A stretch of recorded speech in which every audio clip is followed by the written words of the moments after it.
네, 안녕하세요. 반갑습니다. 문음의 목사입니다. 반갑습니다. 네. 네.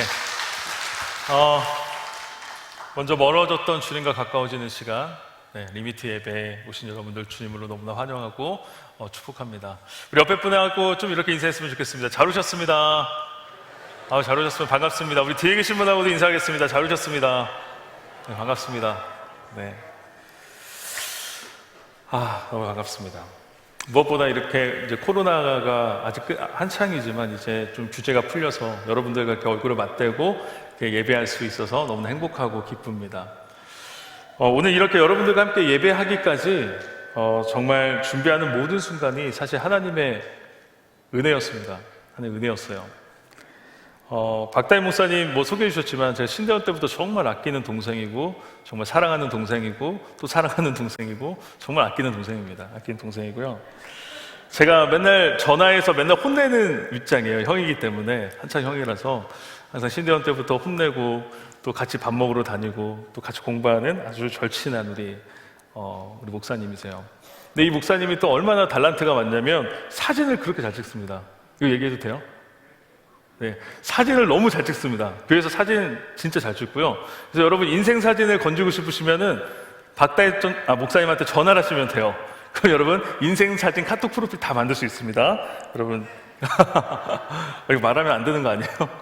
네, 2달 전쯤이었던 것 같아요. 2달 전에 이제 박다희 목사님하고 이제 통화를 하게 됐습니다. 통화를 하게 되면서 수련에 대해서 얘기를 이렇게 나누게 됐어요. 청년부 여러분을 막 이렇게 칭찬하면서 이제 우리가 이제 수련회를 본격적으로 하려고 그러는데 그 전에 앞서서 집회를 하고 싶다. 정말 뜨겁게 예배하고 싶고 그 하나님을 정말 만나고 싶다. 어떻게 하면 되겠어요, 형? 해가지고 그런 얘기를 이렇게 나누다가 이 귀한 친구들과 이제 7월 달에 정말 전심으로 찬양하고 예배하고 싶다. 이렇게 말씀하면서 찬양팀 섭외하고 또 찬양 끝나고 말씀도 할 사람을 좀 찾고 있는데 형이 좀 해주시면 어때요? 이렇게 저한테 물어보는 거예요. 근데 박 목사님께서 말씀하셨을 때 제 마음이 되게 좀 부담스러웠습니다. 어떤 거룩한 부담감이 막 몰려왔어요. 여러분들을 꼭 만나고 싶고 여러분들을 꼭 만나서 좀 나누고 싶다는 마음들이 막 샘솟기 시작했는데 제가 사실 선뜻 여러분을 만날 용기가 그렇게 나지 않았습니다. 제가 작년 10월 말로 사역을 지금 건강 때문에 좀 정리하고 좀 쉬고 있거든요. 그러면서 제 스스로도 사역을 내려놓고 자존감도 좀 많이 낮아지고 내가 다시 좀 찬양할 수 있을까? 내가 그렇게 뭐 큰 교회 뭐 그런 교회에서 예배인도 하고 예배 사역을 충분히 했지만 그 쉬는 동안 저도 모르게 막 자존감이 많이 내려가더라고요. 그래서 내가 찬양할 수 있을까 다시? 내가 다시 말씀을 전할 수 있을까? 부담이 상당히 컸는데 박다희 목사님하고 대화 가운데서 여러분에 대한 마음이 막 정말 막 뜨겁게 막 타오르기 시작했어요. 진짜 막 나누고 싶다. 여러분들하고 나누고 싶고 보고 싶고 같이 예배하고 싶다. 이런 마음들이 막 샘솟아서 순종하는 마음으로 오게 됐습니다. 근데 앞서서 사실 저희 찬양팀이 10년 만에 만난 팀이에요. 다시 저희가 10년 전에 정말 뭐 지금도 부족하지만 돈이 없고 아무것도 없을 때 20살 중반 때 정말 뭐 교회 수련회 같이 다녀서 예배 인도해주고 찬양 인도해주고 봉사해줬던 그런 팀들인데요. 제가 사실 이 팀한테 카톡방으로 딱 불러가지고 한 명도 안 된다 그러면 그냥 이번 사역 좀 어렵겠다 생각했는데 제가 그래서 여기 있는 분들 다 모았어요. 다른 교회 목사님들 전도사님이거든요. 그런데 한 사람도 빠짐없이 또 된다고 하는 거예요. 할렐루야. 네, 그래서 정말 말도 안 되게 저희가 10년 만에 다시 만나서 같이 예배하고 저희가 많이는 못 만났어요. 한 2번 정도 만나가지고 같이 예배드리면서 또 같이 연습하는데 저희가 오히려 이 시간을 되게 기대했던 것 같아요. 여러분들하고 만날 시간들 기대했던 것 같습니다. 오늘 저녁 무엇보다 리미트, 멀어졌던 주님과 다시 만나고 다시 친해지는 귀한 시간이 되기를 주님의 이름으로 축원합니다. 저는 마태복음 20장 1절부터 16절의 본문을 가지고 내가 보상받을 차례라는 제목으로 하나님의 말씀 선포하겠습니다. 얼마 전 서점에서 책을 보다가 한 책 제목 하나가 눈에 딱 띄었어요. 그게 뭐냐면 서울대 경영학과 신재용 교수님이 집필한 공정한 보상이라는 책입니다. 공정한 보상.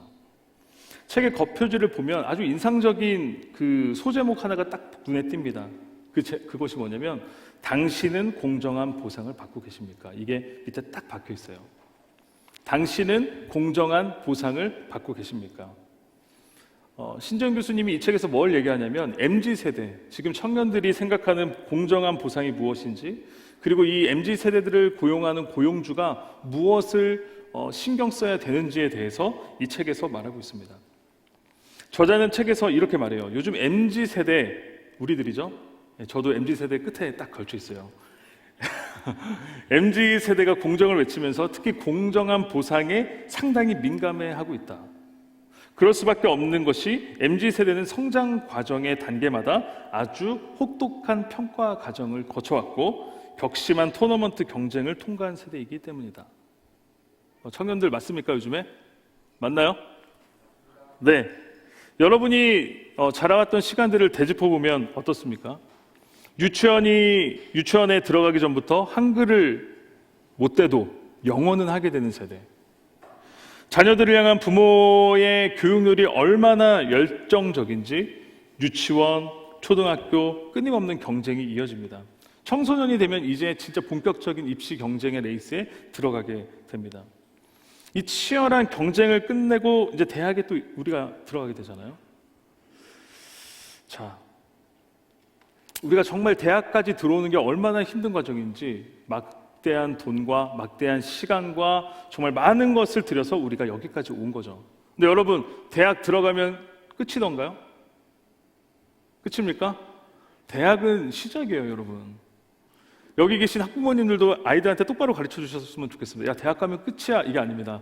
대학 가면 그때부터 네 인생 시작이야, 이렇게 가르쳐 주셔야 될 것 같아요.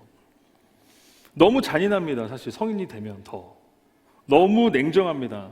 현실이 너무 참혹해요. 대학교만 오면 내가 해온 노력들을 다 보상받을 수 있을 줄 알았어요. 근데 내가 보니까 갈 길이 너무나 먼 것입니다. 우리는 이제 대학을 졸업하고 어딜 가야 되냐면 남들이 그렇게 원하는 좋은 기업에 입사를 해야 돼요. 입사를 해야 됩니다. 그러기 위해서 우리가 또 뭐 해야 되냐? 또 공부해야 돼요. 치열하게 공부해야 합니다. 포기할 수 없습니다. 멈출 수 없어요. 이미 옆에 있는 친구들은 다 달려가고 있기 때문이에요. 그리고 지금껏 쌓아온 것을 버릴 수 없잖아요. 지금까지 노력을 우리는 보상받아야 돼요. 왜냐하면 우리는 너무나 많은 것을 희생했기 때문에. 대학교 등록금이 장난이 아니잖아요, 요즘에. 저랑 같은 나이가 얼마나 힘드냐면 이 세상이, 저와 같은 나이에 있는, 제가 30대 후반인데 이제 내일 모레 40이 되는 후반인데요.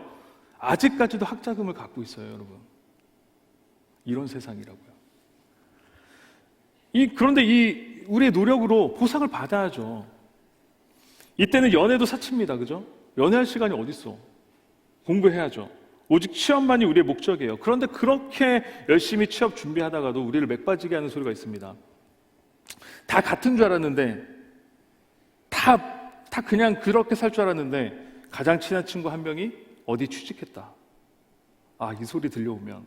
그리고 집에 왔는데 어머니가, 야, 내 친구 걔 아들 있잖아, 걔 딸 있잖아, 걔 어디에 취직했다 그래서 뭐 하고 있냐? 이런 얘기 한번 들으면 진짜 짜증이 밀려오거든요. 아무것도 하기 싫어요. 취업이든 뭐든 공부든 다 내려놓고 그냥 아무것도 하기 싫습니다. 남들은 취직해서 막 이 회사 저 회사 다녔다고 하고 있는데 나는 아직도 스타벅스에서 책 보고 노트북 펴고 공부하고 있어요. 근데 그런 소식 들려오면 그냥 테이블을 얻고 싶죠. 그래도 어쩔 수 없어요. 우리 또 아이스 아메리카노 또 하나 시켜서 먹으면서 또 공부해야 되잖아요. 마음이 복잡합니다. 마음이 복잡해요. 공부가 근데 손에 안 잡혀요. 그리고 마침내 열심히 공부해서 여러분이 치열한 경쟁을 뚫어서 올라가서 기업에 입사하게 됩니다. 드디어 끝이다, 딱 이럴 줄 알았는데, 여러분, 취업하니까 입사하니까 끝이던가요? 아니에요, 여러분. 여러분 자녀한테 또 잘 가르치셔야 돼요. 대학교 가면 끝이다, 아닙니다, 여러분. 입사하면 그때부터 또 시작이거든요. 그런데 문제는 여기서부터죠, 이제. 여지껏 열심히 그렇게 달려온 것에 비해서, 그렇게 막대한 시간과 막대한 돈을 들여서 여기까지 온 것에 비해서 우리가 지금 직장에 다니면서 받는 돈, 그리고 대우, 이게 너무나 사실 부족해요. 부족합니다. 그죠, 여러분? 그렇지 않습니까? 너무 부족해요.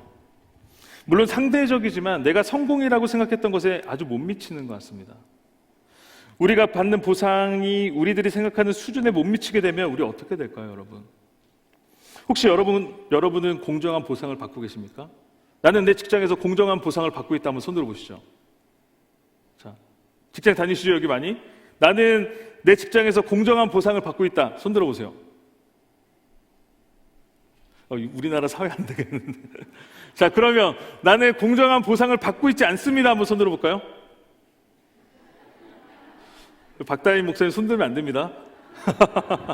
손 들면 안 돼요. 네. 우리가 받는 보상이 우리가 생각하는 수준에 못 미치게 되면 우리는 불공평한 보상이라고 생각하게 돼요. 불공평하다. 그리고 순간 낙심하게 되고 우리는 열심히 일해야 될 동기들을 다 잃어버리게 됩니다. 머릿속에서 계속 이 생각만 되뇌는 거예요. 진짜 빨리 위에서 나가야 되는데, 진짜 일 빨리 때려쳐야 되는데, 이직해야 되는데, 출근하기 싫다. 그래, 이번 달까지만 하자. 이번 달까지만 하면 이제 실업급여 받을 수 있으니까 온통 이 생각만 하게 되는 것입니다. 신재용 교수가 이 책에서 또 뭐라고 얘기하냐면, 예전에는 이 보상이라는 것이 추상적인 개념, 철학적인 개념이었다고 얘기해요. 이게 무슨 말이냐? 얼마 전만 해도 보상이라는 것이 일에 대한 성취감, 그리고 만족감, 그리고 내가 어떤 기술을 배웠을 때 내가 그 기술의 장인이 되는 그 장인 정신, 내가 힘든 일을 해냈다는 보람과 자부심, 돈을 많이 벌지 못한다 할지라도 그 가치들을 아주 소중하게 여기고 그것이 보상이 될 수 있었다는 거죠. 우리 부모님 세대는 아마 이 보상을 보상이라고 생각하실 거예요. 난 장인 정신, 내가 이거의 장인이지, 자부심. 그런데 이것은 이제 옛말이에요, 여러분. 이 시대에는 능력만큼, 일한 만큼 무조건 돈으로 정확하게 환산해서 1원이라도 틀리지 않고 정확하게 받는 것이 보상이거든요. 성취감이나 만족감 필요 없습니다. 내가 기술력을 얻는 거 필요 없어요. 내가 장인정신 배우는 거 필요 없습니다. 그냥 내가 일한 만큼 돈으로 정확하게 따져가지고 내가 받는 거. 그게 이 시대가 얘기하는, 어쩌면 여러분 이 젊은 세대가 여기 어떻게 딱 이렇게 반 갈라서 앉으셨네요. 이 앞세대가 생각하는 공정한 보상일 수 있어요. 자, 젊은 여러분한테 장인정신이 보상이 될 수 있습니까? 고개 절레절레 흔드네요. 일을 하는 성취감이 보상이 안 되는 거예요, 이제. 그렇다면 사랑하는 여러분, 저는 이 지점에서 여러분에게 다시 한번 이 질문을 던져보겠습니다. 당신은 공정한 보상을 받고 계십니까? 자, 아니라고 막 흔드시는데, 여기 계신 청년들 중에서 취준생도 있겠고, 그리고 대학생도 있겠고, 그리고 이미 직장 다니는 여러분들도 있을 텐데, 그리고 여기 계신 다른 성도님들도 마찬가지고, 여러분이 살아가는 그 삶의 현장에서, 삶의 그 자리에서 여러분은 공정한 보상을 받고 계십니까? 혹시 여러분 바보처럼 손해보고 살고 있지는 않나요? 저는 이 책을 읽는데 저자의 말이 수긍이 돼요. 그래, 보상이 이거지. 그래, 엄격하게 돈으로 따져가지고 정확하게 주는 게 보상이지. 수긍이 되면서도 한편으로는 이 시대를 살아가는 목사로서 좀 답답하고 좀 안타깝고 씁쓸했습니다. 저를 포함해서 이 시대 MZ세대들이 가지고 있는 이 처절한 보상심리, 이 보상심리를 과연 누구한테 배웠을까요? 우리는 도대체 그렇게 뭘 보상받고 싶어 하는가? 좀 지면 어떻고, 좀 손해보면 어떻고, 좀 잃으면 어떤가?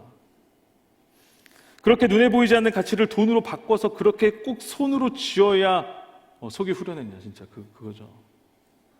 목사로서 이 책을 읽는데 막 답답함이 밀려오면서 너무 안타까운 거예요. 누가 그렇게 우리에게 보상 받아야 돼, 보상 정확히 받아야 된다, 손해보면 안 돼. 그건 바보 같은 일이야. 철저하게 보상받아야 돼. 보상은 오로지 돈으로 받는 거야. 그게 진짜 보상이야 라고 가르쳤습니까? 누가 가르쳤습니까, 여러분? 청년 여러분, 뒤돌아보면 안 됩니다. 뒤돌아보면 안 돼요. 물론 돈이 최고의 권력인 이 세상이 우리를 그렇게 가르쳤을 줄은 몰라요. 가르치고 있죠, 사실. 돈이 최고야. 공정한 보상을 받아야 돼, 너희들. 그리고 좀 더 솔직하게 얘기해보면 우리의 부모님, 우리의 선배들, 우리의 윗세대들, 여러분 앞에 있는 사람들이 여러분에게 적지 않은 영향을 저는 끼쳤을 거라고 생각해요.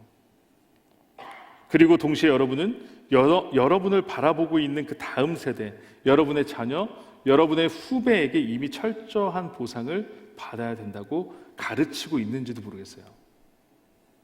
보상 심리라는 것은 뭐냐면 내가 일정량의 행동을 했을 때 그에 부합되는 것을 그 대가를 받고 싶어하는 마음이에요. 그게 바로 보상 심리입니다. 우리가 얼마나 이 보상 심리가 우리 삶 가운데 보편화돼 있는지 몰라요. 보편화보다는 완전 각인되어 있죠, 여러분. 자, 우리가 공부를 하잖아요. 자, 공부는 누구를 위해서 하는 겁니까? 자, 공부는 누구를 위해서 하는 겁니까? 나를 위해서 해요. 저도 아이가 셋이 있는데 큰애가 공부가 이제 중2인데 공부를 막 열심히 합니다. 공부는 누구를 위해서 하는 겁니까? 나를 위해서 하는 거죠? 근데 아이가 뭐라고 얘기하냐면 아빠 나 이번에 공부하면 이거 해줘. 아니 공부는 자기를 위해서 하는 거잖아요. 근데 우리는 공부를 함으로써 그 보상을 누구한테 요구하냐면 부모한테 요구해요. 되게 웃긴 거거든요. 자신을 위해 공부하면서도 그 대가로 무언가를 부모에게 받아내야 돼. 근데 그게 너무 당연해진 시대예요. 우리 부모들은 또 그렇게 아이를 길들여 하잖아요. 여기 부모님들도 계실 텐데 우리가 얼마나 그 보상 심리에 중독이 되어 있는지 모르겠어요. 부모인 우리가 아이들을 통해서 뭘 그렇게 근사한 걸 얻겠다고, 그죠? 내가 널 얼마나 힘들게 가르쳤는데, 내가 입는 거, 먹는 거 다 학교 가서 다 아끼고 너를 위해서 얼마나 내가 희생했는데, 너가 나한테 그래도 어느 정도의 좋은 성적, 좋은 직장, 좋은 남편, 사윗감 보상해줘야 되는 거 아니냐? 알게 모르게 우리 안에 이런 보상 심리들이 부모님 안에도 깔려 있다는 것입니다. 우리의 착한 아이들은 이 말을 듣게 돼요. 듣고 자신이 원하는 삶을 살지 않고 효도라는 이름으로 둔갑해서 부모에게 보상하는 삶을 살게 됩니다. 여기 청년들 중에 부모님의 삶을 살고 있다면 손 들어보세요. 나는 내 삶을 살고 있다. 나는 부모님이 그리는 삶을 살고 있다.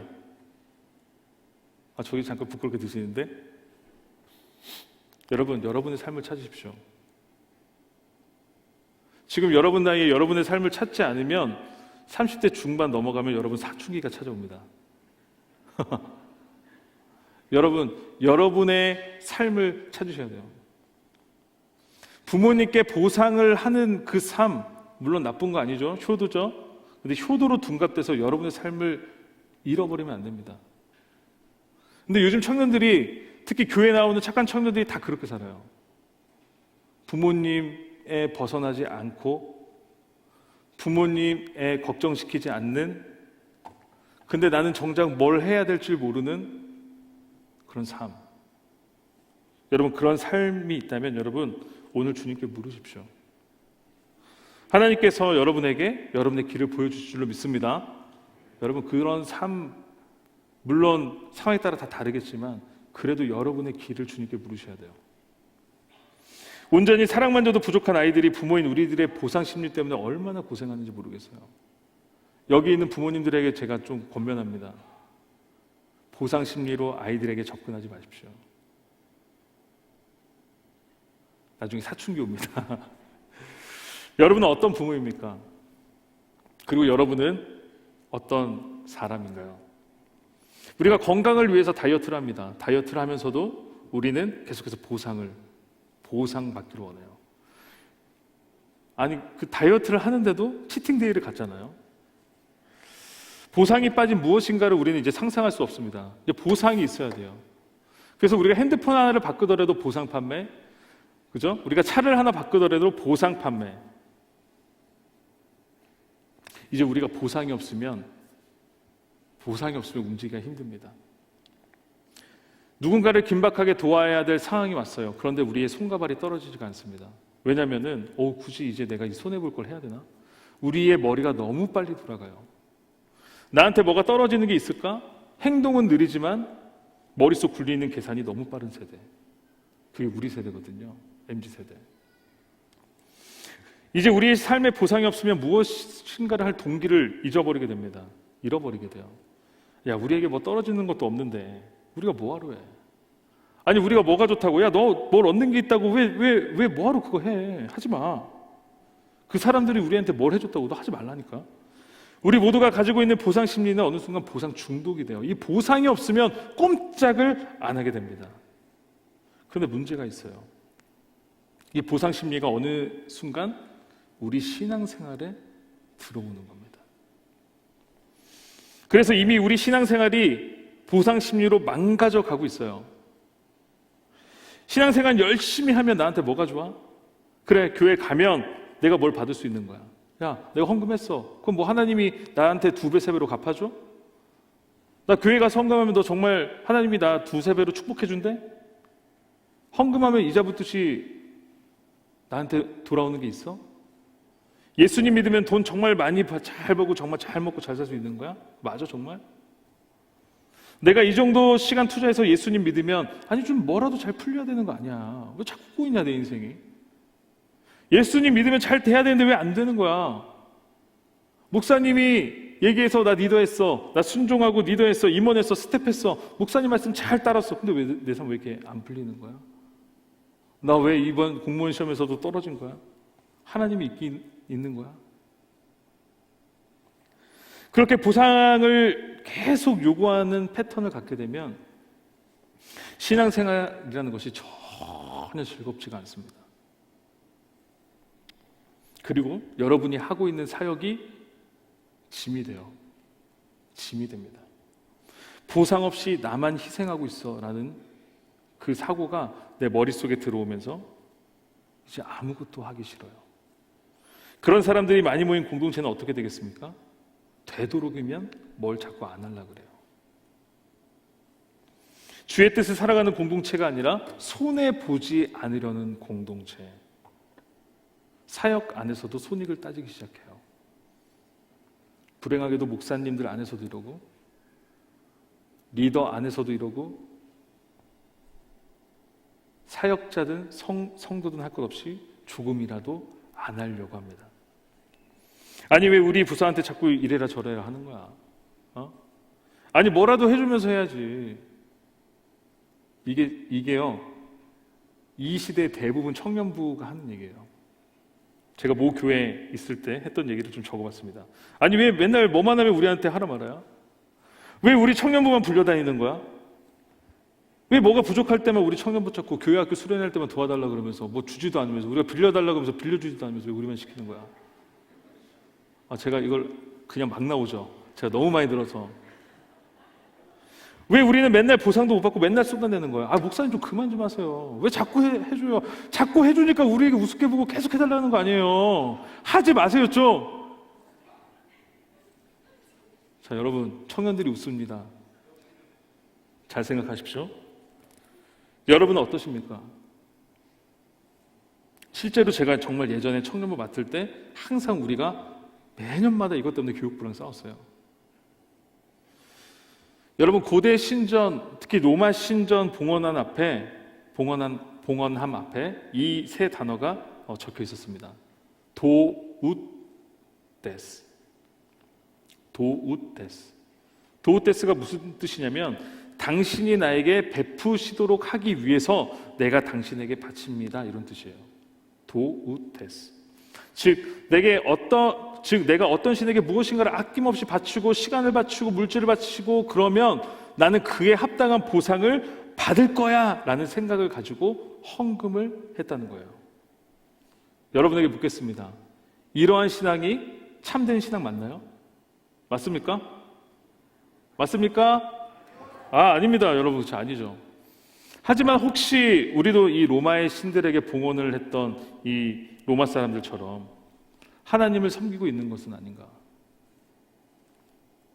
조심스러운 접근이지만 우리 또한 하나님이 그리고 우리에게 베푸시도록 하기 위해서 무엇인가를 드리고 있는 것은 아닌가? 그리고 그 마음으로 오늘 혹시 이 자리에 온 것은 아닌가? 오늘도 주님을 사모하는 마음보다 어떠한 보상을 바라는 마음에서 혹시 이곳에 오신 분이 있는지 모르겠어요. 우리 오늘 주제가 뭐죠? 네? 그렇죠. 리미트죠. 리미트하러 온 게 아니라 리겟하러 온 사람들이 분명히 있을 거예요. 내가 주님을 만나러 온 게 아니라 여기서 뭘 얻으려고, 무엇을 받아가려고, 아주 채가려고, 눈에 혈안이 돼서 리겟하려고 오신 분들도 있을 것입니다.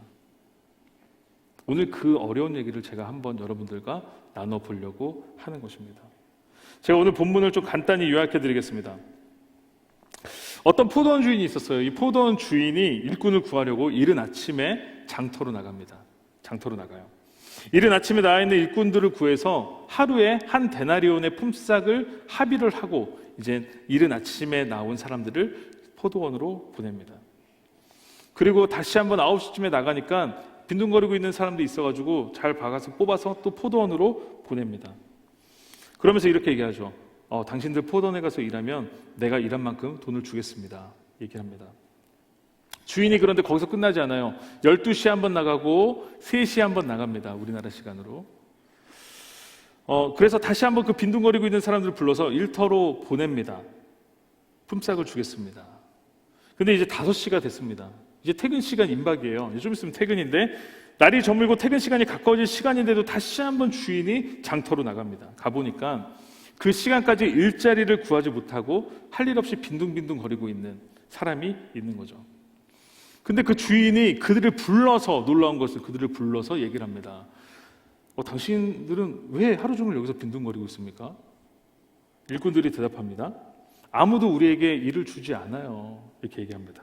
그 말을 들은 주인이 자신의 포도원으로 보내면서 일을 하라고 보냅니다. 자, 그리고 이제 날이 저물어서 드디어 주인과 포도원의 일꾼들이 결산하게 됩니다.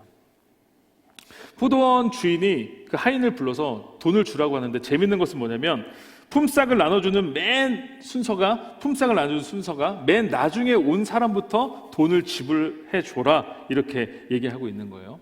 그래서 주인의 말대로 하인이 그 품삯을 나눠주기 시작합니다. 오후 5시에 일한 일꾼부터 주기 시작합니다. 한 데나리온.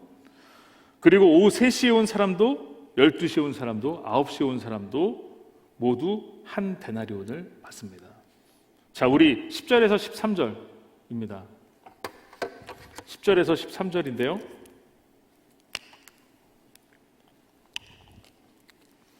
네, 저 한 절 여러분 한 절 한번 교독하겠습니다. 그런데 맨 처음에 와서 일을 한 사람들은 은근히 좀 더 받으려고 하고 생각하였는데 그들도 한 데나리온씩 받았다. 그들은 주고 나서 주인에게 투덜거리며 말하였다.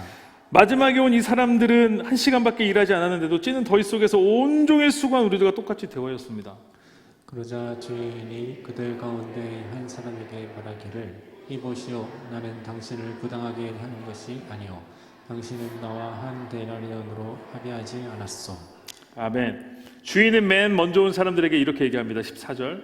당신의 품값이나 가지고 돌아가시오. 당신의 주는 것과 같이 꼭 이 마지막 사람에게 주는 것이 내 뜻이오. 이야기를 마무리 지면서 주님은 이렇게 얘기하시죠. 먼저 된 자가 나중되고 나중된 자가 먼저 된다. 첫째가 꼴찌되고 꼴찌가 첫째 된다라고 말씀하십니다.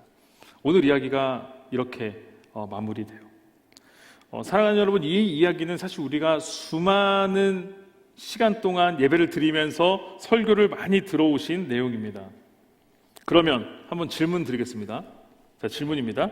여러분이 만약 오늘 본문에 나오는 일꾼 중에 한 사람이라면 과연 여러분은 이 많은 일꾼들 중에서 몇 시에 부름 받은 사람이라고 생각하십니까? 자, 한번 손 들어보겠습니다. 자, 나는 이른 아침에 부름 받았다. 와, 놀랐어요.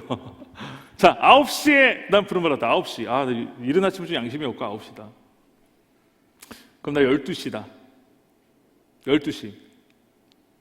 네, 12시 감사합니다. 나는 이 교만한 사람들. 난 3시다. 난 3시다. 네, 좋습니다. 뭔 3시야? 난 5시다. 5시다. 한 분. 감사합니다. 많은 주석학자들이 이 본문을 어떻게 말하냐면, 연구하면서 얘기하냐면, 예수님께서 이 말씀하신 의도가 뭐냐면, 먼저 믿은 자들이 가지고 있는 특권과 보상 심리를 예수님께서 지적하고 있다. 웬만한 사람들 다 이렇게 얘기하고 있습니다. 그러니까 무슨 말이냐면, 그 당시에도 예수님을 따라다니는 사람들이 어떤 대가를 바라는 사람들이 있었다는 거예요.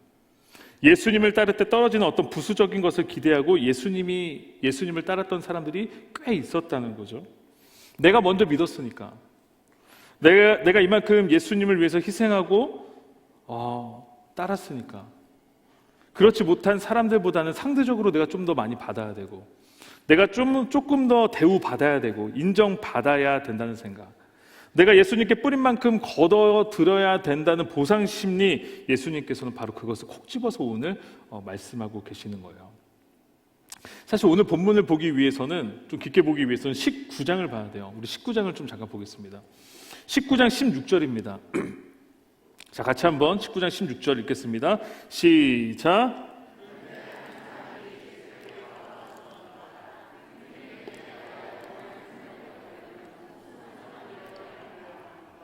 이 질문을 한 사람을 성경에서는 젊은 부자라고 했습니다. 부자 젊은이라고 얘기했어요.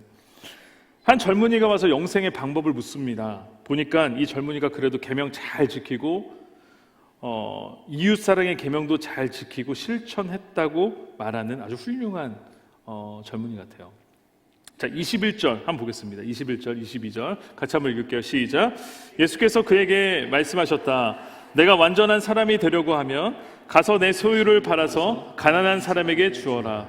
그리하면 내가 하늘에서 보화를 차지하게 될 것이다. 그리고 와서 나를 따르라. 그러나 이 말씀을 듣고 근심을 하면서 떠나갔다. 그에게는 재산이 많았기 때문이다. 예수님께서 소유를 말씀하십니다. 이 시대로 하면 돈이죠. 재물입니다. 그런데 재산이 많았던 젊은이는 주님의 말씀을 듣고 고민하기 시작하더니 끝내 예수님을 떠났다라고 얘기하고 있습니다. 돈이 많았던 청년이에요. 그런데 이 돈이 날 때부터 있었는지 아니면 사업이 성공해서 더 많아졌는지는 정확히 나오지 않지만, 그는 하나님의 계명을 아주 잘 지켰던 청년이었습니다. 심지어 이웃을 어느 정도 배려할 줄도 알았어요. 그죠? 이웃사랑의 계명들을 지켰으니까. 이 청년을 향해 주님은 나를 따르라 라고 말씀하세요. 나를 따르라. 제자로서의 삶의 기로에 이 청년이 딱 서 있습니다. 나를 따르라. 그런데 돈에서 걸립니다. 모든 것을 버려두고 예수를 따르기가 쉽지가 않아요. 주님께서는 심지어 보상을 약속해 줬어요. 어느 보상이냐면 하늘의 보화가 너의 것이 될 거다. 하늘의 보화를 너가 이제 차지하게 될 거야 말씀하셨습니다. 주님의 입장에서는 완벽한 보상이에요. 그죠? 여러분, 주님께서 나타나셔서 자, 하늘의 보화를 줄 테니까 모든 것을 팔아서 나를 따라라면 따르실 분 손 들어보세요. 이상 없네요. 주님께서 하늘의 보화가 너희 것이야. 그러니까 나를 따라라. 모든 것을 팔아서 돕고 말이야. 그렇게 하면 주님 따르실 분.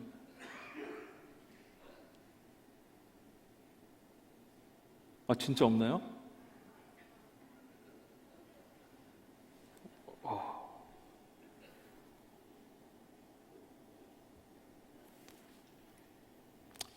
주님의 입장에서는 이게 완벽한 보상이거든요.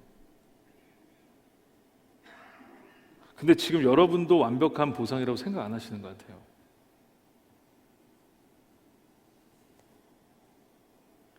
완전한 사람이 되는 방법, 모든 소유를 팔아 나를 따르라 주님 말씀하셨는데, 하지만 부자 청년은 그것을 완벽하고 완전한 보상이라고 생각하지 않았던 것 같습니다. 만약 그랬으면 그가 그것을 그렇게 하고 주님을 따랐을 거예요. 근데 아까 보니까 부자 청년만 있는 게 아닌 것 같습니다. 여기에도 저를 포함해서 많은 것 같습니다. 자신이 가진 돈에 비해 예수님께서 제안하신 보상은 상당히 허구적이죠. 보이지도 않아요. 잡히지도 않습니다. 쓸 수도 없습니다. 자신의 상황을 포기한 만큼 매력적이지 못합니다. 예수님께서 만약에 모든 것을 팔아 나눠주고 나를 따르면 나를 따르면 너가 가지고 있는 지금 돈 있잖아. 3배로 불려줄게. 라고 하셨다면 주님은 따랐을까요? 여러분은 따르시겠습니까?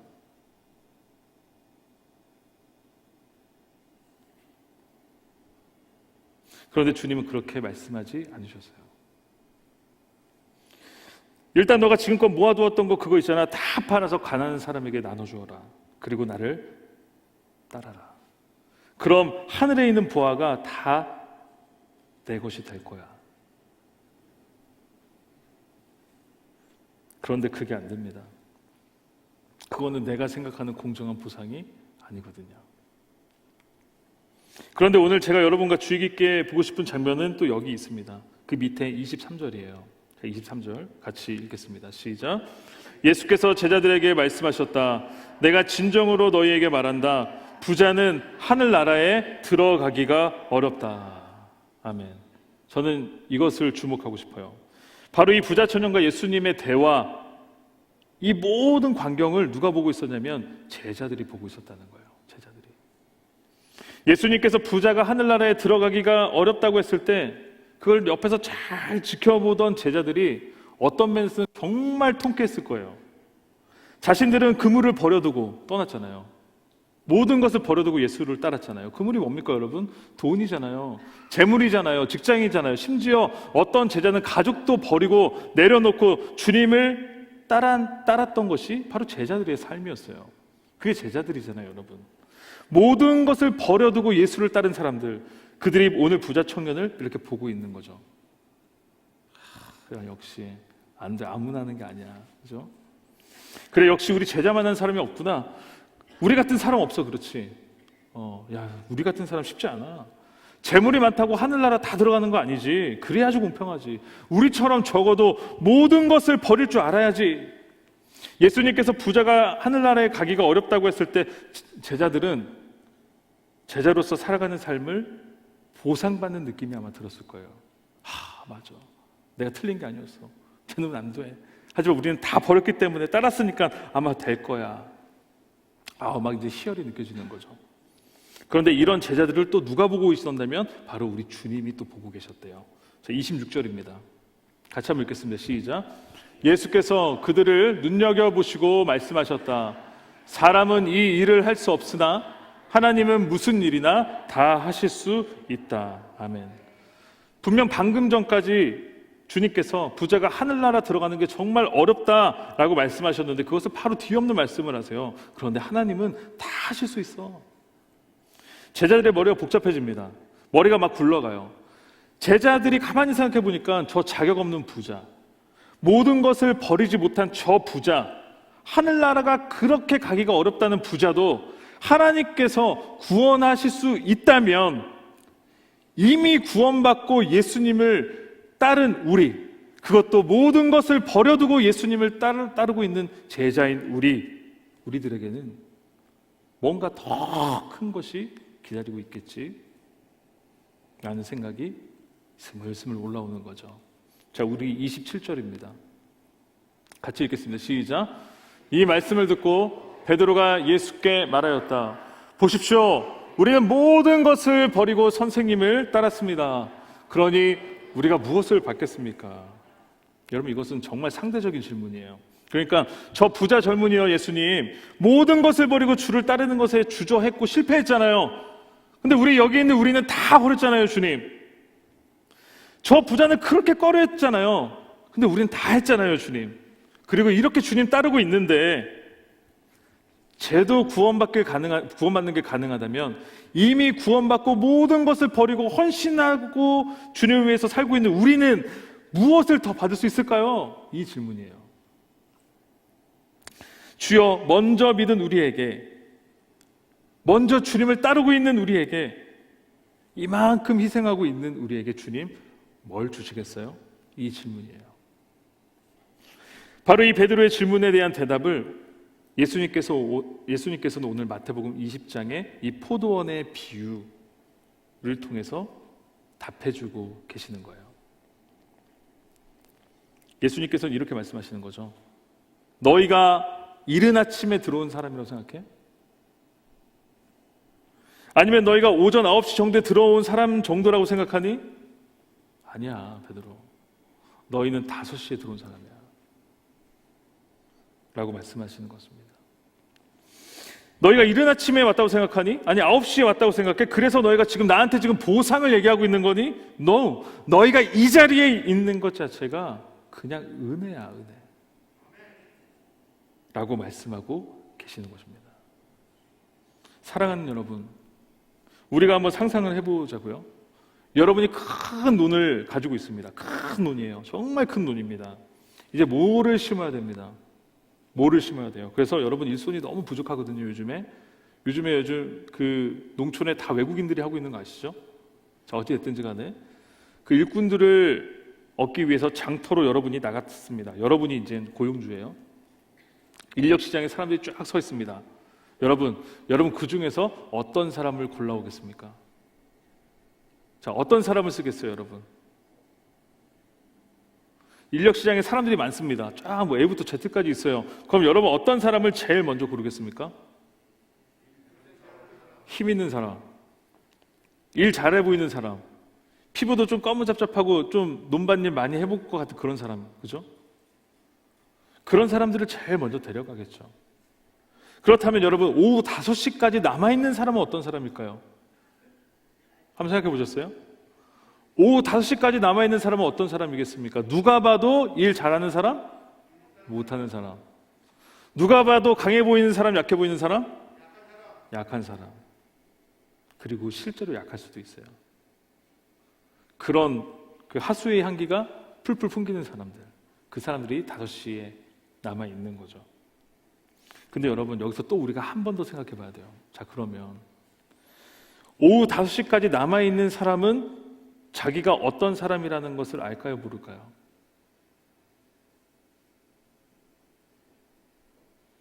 다섯 시까지 남아서 발을 동동 구르면서 그 인력 시장에서 혼자 우두커니 앉아가지고 막 이렇게 고민하는 사람은 자기가 왜 안 팔려 나가는지 알까요, 모를까요? 알죠. 알고 있을 거예요. 자기가 남들이 보기에 약해 보인다는 거, 그리고 실제로 자기가 약할 수도 있잖아요. 그것을 다 알겠습니까? 모르겠습니까? 알죠. 사람인데 분명히 알 것입니다. 그런데 왜 그 장터를 떠나지 못하고 있을까요, 여러분? 돈 벌려고요. 맞죠? 단순합니다. 살아야 되니까요.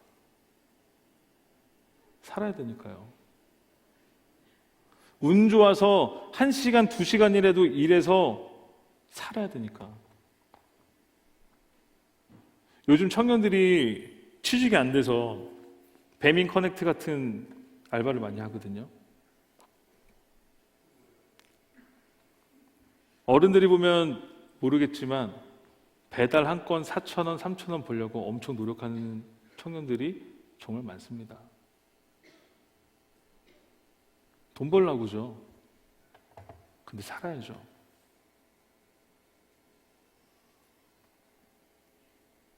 혹시나 좋은 일이 생겨서 정말 은혜로 일자리를 얻을 수도 있으니까요. 하루 입에 풀칠할 수 있잖아요, 그죠? 일을 구할 수 있을지는 모르지만 일단 장터에 있는 거죠. 그런 사람이 5시에 일터로 부름받았습니다.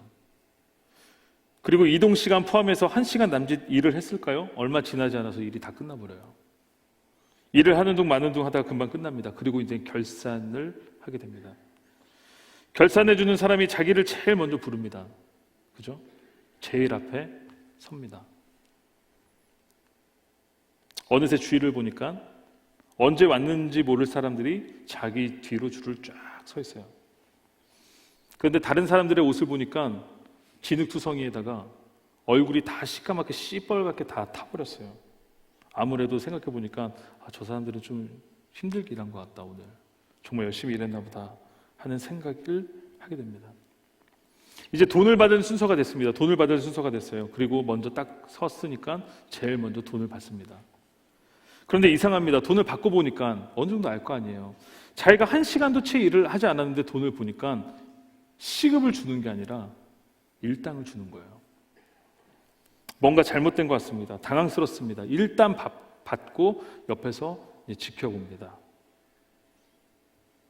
그런데 뒤에 있는 사람들이 돈을 다 받는데 3시 온 사람, 12시 온 사람, 9시 온 사람 다 자기랑 동일한 돈을 받는 거예요.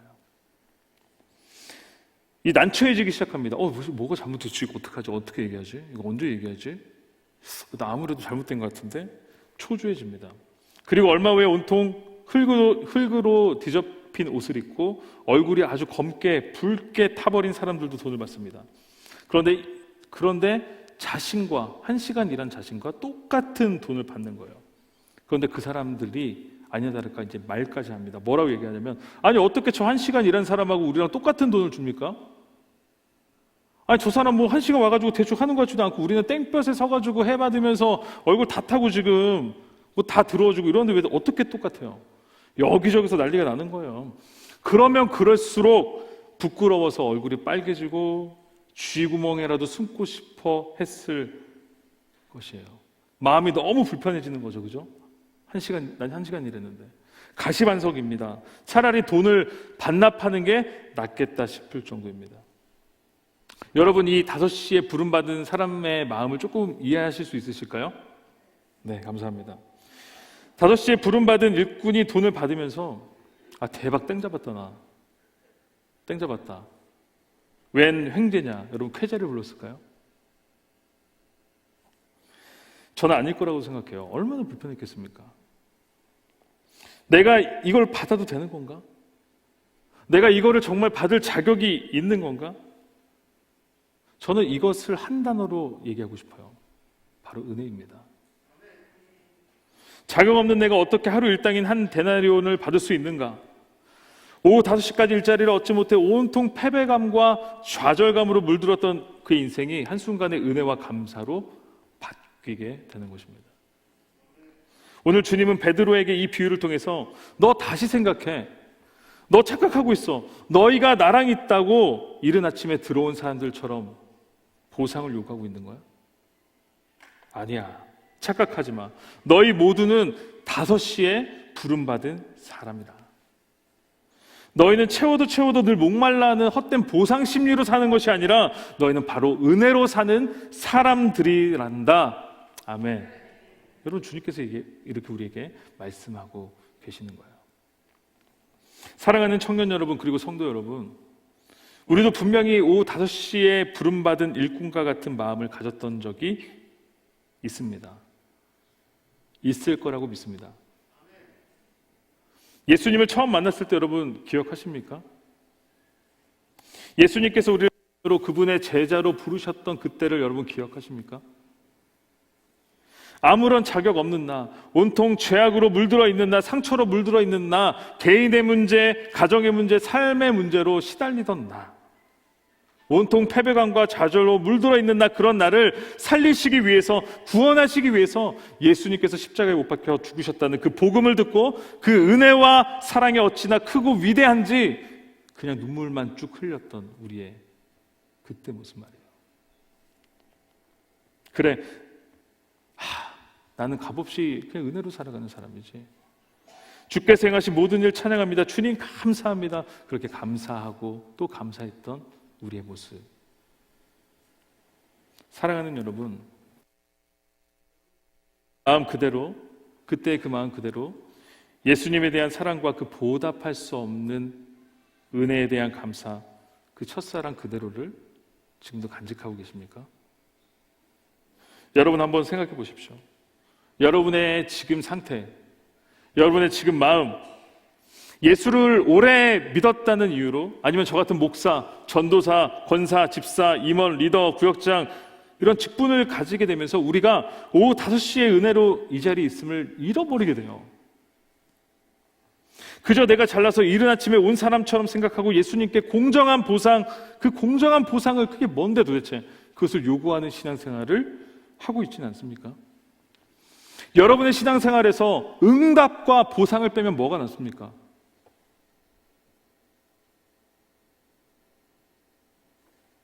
순수했던 우리의 마음과 태도는 어느 순간 사라지고 예수 믿으면 분명히 잘 돼야 되는데, 내 헌신, 내 시간, 내 돈 다 보상받아야 되는데 왜 주님은 내게 보상해 주지 않는 거야? 이런 생각 가지고 여러분 신앙생활 혹시 하고 계신 것은 아닙니까? 우리가 그러한 마음으로 신앙생활을 하고 있다면 우리가 설교 시작할 때 제가 말씀드렸던 도우테스, 옛날 저 로마 사람들이 신앙생활했던, 다른 신을 섬겼던 그 자세랑 똑같은 것입니다. 주님의 은혜를 잃어버리고 보상에 중독이 되면요, 보상이 없으면 움직이지 않는 신앙생활을 하게 됩니다. 보상이 없으면 꿈쩍도 안 하는 청년부가 됩니다. 보상이 없으면 움직이지 않는 교회가 됩니다. 주님께서 나에게 해주신 게 뭐가 있다고? 내가 이거 왜 해야 합니까? 교회에서 우리 앞세대가 우리에게 해준 게 뭐가 있다고 왜 맨날 우리가 희생해야 됩니까? 우리 맨날 왜 해야 됩니까? 우리가 왜 해야 합니까? 청년 여러분, 앞에 있는 세대를 향해서 욕하기는 쉽습니다. 욕하면 속이 시원하죠. 그런데요, 변화가 없어요, 여러분.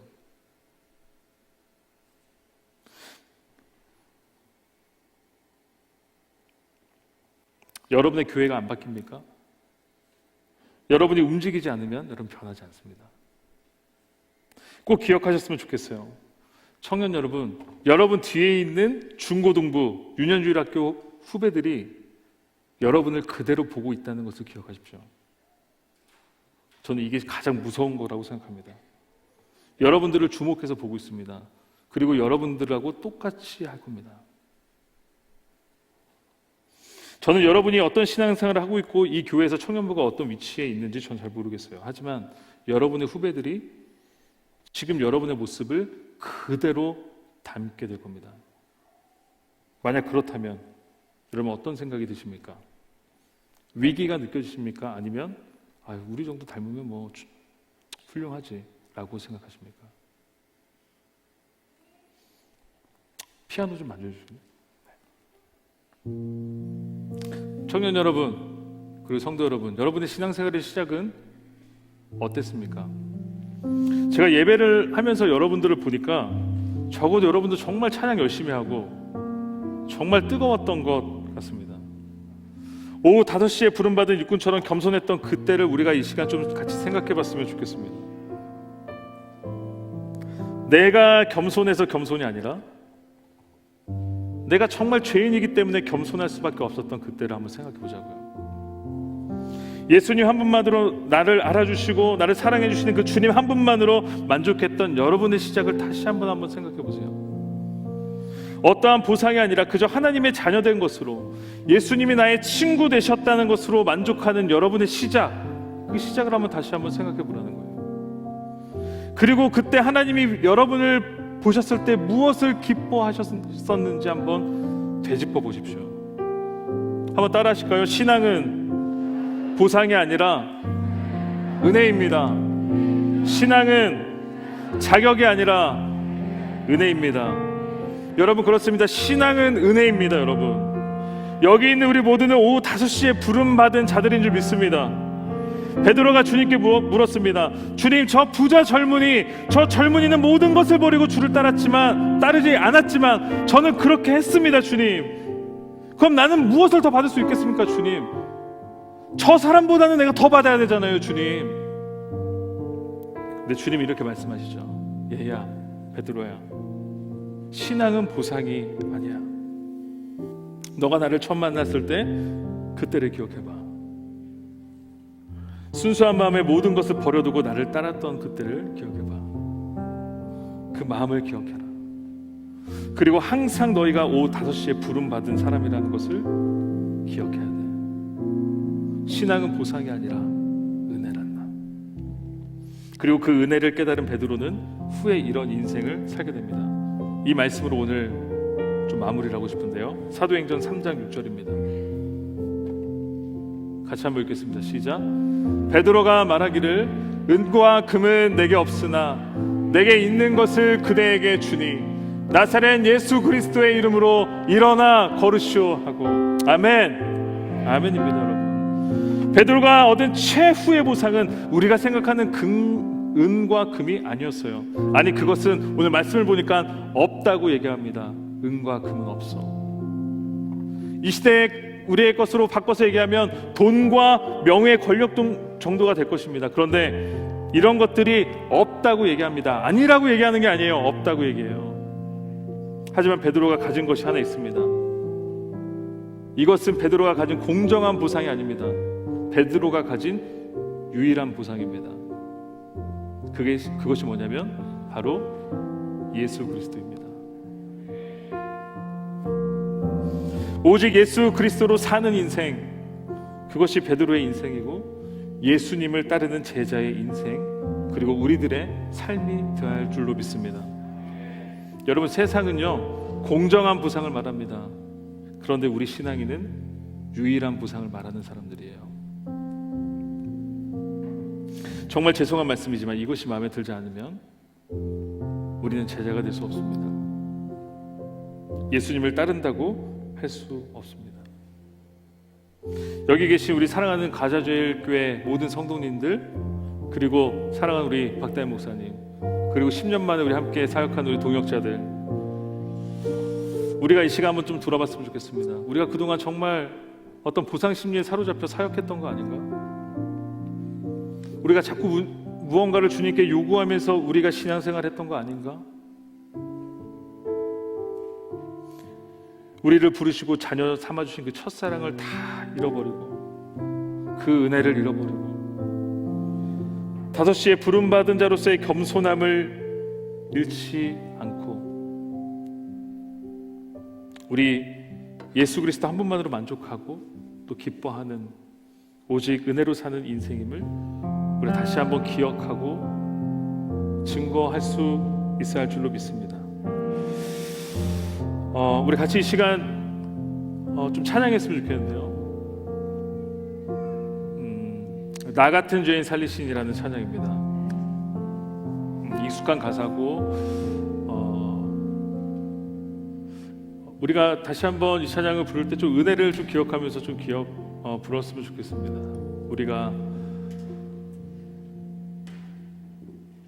이른 아침 9시에 부름받은 사람이 아니라 5시까지 남아서 정말 초조한 인생, 아무것도 없는 인생, 그저 죄악과 여러 가지 삶의 실패에서 아둥바둥 거렸던 5시에 부름받은 나 같은 죄인을 다시 살려주신 주님의 은혜, 그 은혜를 다시 한번 우리가 좀 기억하면서 찬양했으면 좋겠습니다. 나 같은 죄인 살리신 주의 놀라와 잃었던 생명 찾았고 광명을 얻었네. 큰 죄악에서 건지신 주의 놀라와 나 처음 믿은 그 시간 귀하고 귀하다. 주 찬양, 주 찬양, 주 찬양, 내 마음 다해 주 찬양. 아멘. 주 찬양, 내 생명. 우리 다시 한번 처음부터 고백합니다. 나 같은 죄인 살리신, 나 같은 죄인 살리신 주의 놀라와 잃었던 생명 찾았고 광명을 얻었네. 큰 죄악에서 건지신 큰 죄악에서 오직 주 내 놀라워 주 내 놀라워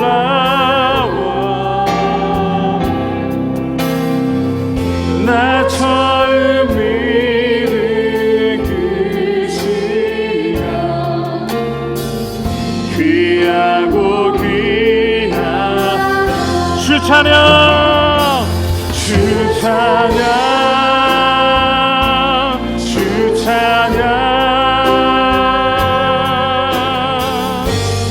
내 마음 다해 주 찬양 주 찬양 주 찬양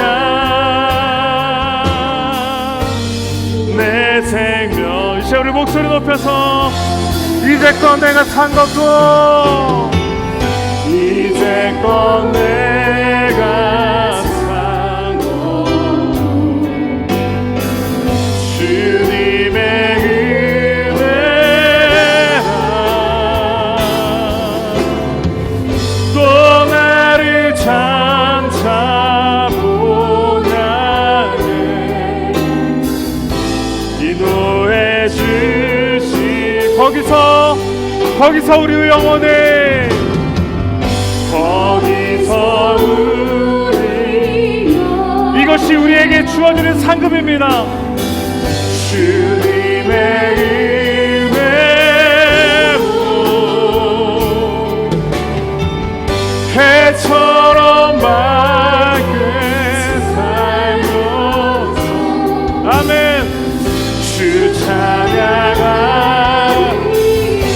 주 찬양 주 찬양 주 찬양 내 마음 다해 주 찬양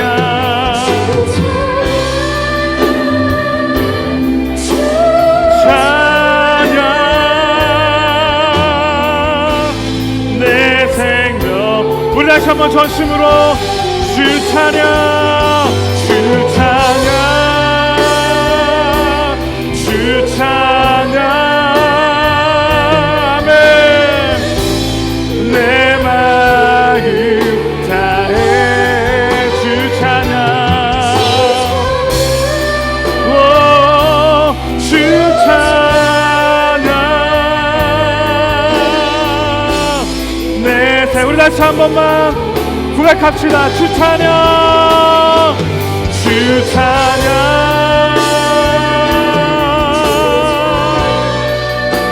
오, 예. 내 마음 다해 주 찬양 예 주님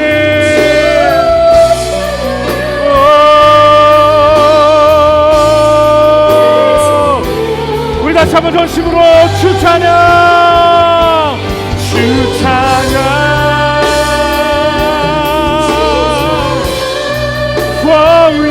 예. 내 마음 다해 주 찬양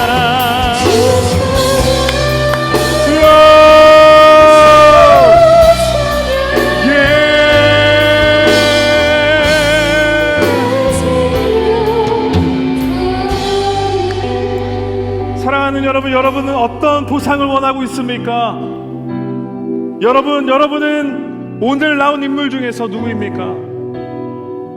혹시 여러분 근심하며 주님을 떠난 부자 젊은이 아닙니까? 그래 너가 정말 잘하고 있구나 너 정말 이 정도면 훌륭해 그런데 너가 너의 가진 모든 소유를 팔아서 나를 따라라 했을 때 여러분 그게 가능하십니까? 주님은 심지어 너는 그렇게 하면 하늘에 있는 보상이 다 너의 것이 될 거야 그럼에도 불구하고 근심하며 떠난 그 부자 젊은이가 바로 여러분 아닙니까? 아니면 여러분 베드로와 같은 보상을 요구하는 제자입니까? 주님 나는 그러면 뭘 받을 수 있나요? 저 사람은 못 버렸지만 나는 모든 것을 다 버리고 주님 따랐는데 주님 그러면 나는 무엇을 받을 수 있습니까? 주님 더 좋은 것이 있겠죠? 보상을 원하는 제자입니까? 주님은 첫 번째도 두 번째도 아니라고 말씀하세요. 주님은 오늘 은과 금은 내게 없지만 내게 있는 그것을 내게 주노니 곧 나사렛 예수 이름으로 일어나 걸으라. 아멘. 그 사람을 주님은 오늘 찾으십니다, 여러분. 그 사람을 주님은 찾으십니다. 그리고 그 사람을 주님은 제자라고 부르십니다. 여러분 어디에 속한 사람입니까? 여러분 어디에 속한 사람입니까? 여러분 아직도 여러분이 이른 아침에 9시에 와서 부름받은 사람이라고 생각하십니까? 여러분 교만한 자에게는 은혜가 필요 없어요, 여러분. 하지만 우리 죄인인 우리는 은혜 없으면 살아갈 수 없는 자입니다, 여러분. 여러분 이 시간 여러분에게 도전하고 싶어요. 여러분 부자 젊은이, 그리고 변화되지 않는 베드로의 모습, 그리고 은과 금은 없지만 내가 가진 내 것을 내게 주겠다고 예수님의 이름을 얘기했던 베드로의 모습, 그 중에서 여러분은 무엇을 선택하고 싶으십니까? 여러분에게 도전합니다. 은과 금은 내게 없지만 내게 있는 그것을 내게 주노니 곧 나사렛 예수 그리스도의 이름을 붙들고 사실 분들은 그 자리에서 일어나십시오.